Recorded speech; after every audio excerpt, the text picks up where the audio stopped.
സത്യപ്രതിജ്ഞ കാണാൻ പോയിട്ട് കാണാൻ പറ്റാതെ തിരിച്ചു വന്നാലോ? എൻ്റെ മാമൻ്റെ ആയിരുന്നു സത്യപ്രതിജ്ഞ. അത് കാണാൻ വേണ്ടിയിട്ട് ഞങ്ങളെല്ലാവരും വീട്ടിൽ നിന്ന് റെഡി ഇറങ്ങുന്നു. ഇതിപ്പോൾ ഞാൻ വീഡിയോ എടുക്കുന്നുണ്ട്, അപ്പോൾ ഞാൻ വീഡിയോ എടുക്കാതിരിക്കാൻ വേണ്ടിയിട്ട് അവൾ കാണിക്കുന്ന പണിയാട്ടോ. അങ്ങനെ ഞങ്ങളെല്ലാവരും വീട്ടിൽ നിന്ന് ഇറങ്ങിയിട്ടുണ്ടാകും. 10 മണിക്ക് സത്യപ്രതിജ്ഞ തുടങ്ങുമെന്ന് പറഞ്ഞു. ഞങ്ങൾ 10 മണിയായപ്പോൾ വീട്ടിൽ നിന്ന് ഇറങ്ങിയത്. അങ്ങനെ ഞങ്ങൾ ഈ വഴി കൂടെ നടന്നാണ് പോകുന്നത്. ഞങ്ങളുടെ വീട്ടിലേക്കുള്ള വഴിയാട്ടോ. ഇപ്പോൾ ഇവിടെ റോഡ് പണി നടക്കുന്നതുകൊണ്ടാണ് ഈ കോലം. കുറച്ച് നാളായി ഇങ്ങനെ കിടക്കാൻ തുടങ്ങിയിട്ട്. അപ്പോൾ ഞങ്ങൾ ഈ കല്ലും മലയൊക്കെ താണ്ടിയിട്ട് വേണം റോഡിലേക്ക് പോകാൻ.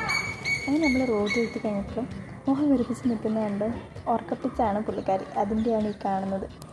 അങ്ങനെ അവളെ ചൂടാക്കി അവിടെ നിന്ന് കുറച്ച് കഴിഞ്ഞിട്ടാണ് കാറിൽ കയറി നമ്മൾ സത്യപ്രതിജ്ഞ നടക്കുന്ന സ്ഥലത്തേക്ക് പോട്ടെ. കുറച്ച് ദൂരമുണ്ട് നമ്മുടെ അവിടെ നിന്ന്. നടന്നാൽ കുറേ ഉണ്ടാവും. ഞങ്ങൾ കാറിലാണ് പോയത്. എല്ലാവരും കഥയൊക്കെ പറഞ്ഞ് അവിടെ എത്തിയപ്പോഴത്തേക്കിനും മാമൻ്റെ സത്യപ്രതിജ്ഞ കഴിഞ്ഞു. ഞങ്ങളങ്ങോട്ട് കയറി മാമൻ്റെ സത്യപ്രതിജ്ഞ ഒരുമിച്ചായിരുന്നു. മാമൻ്റെ ആയിരുന്നു ലാസ്റ്റ് സത്യപ്രതിജ്ഞ. ഞങ്ങൾ ചെന്നപ്പോൾ അവിടെ കണ്ടത് മാമൻ ഇറങ്ങി വരുന്നതാണ്. അന്നേരം എടുത്ത് വീഡിയോ ആണ്. ആകെ കാണാൻ പറ്റിയത് ഇതാണ്. സത്യപ്രതിജ്ഞ ഞങ്ങൾ കണ്ടതേ ഇല്ല. പിന്നെ ഒരു ചായ കുടിച്ചിട്ട് തിരിച്ചു വന്നു. അപ്പം എത്രയുള്ളൂ.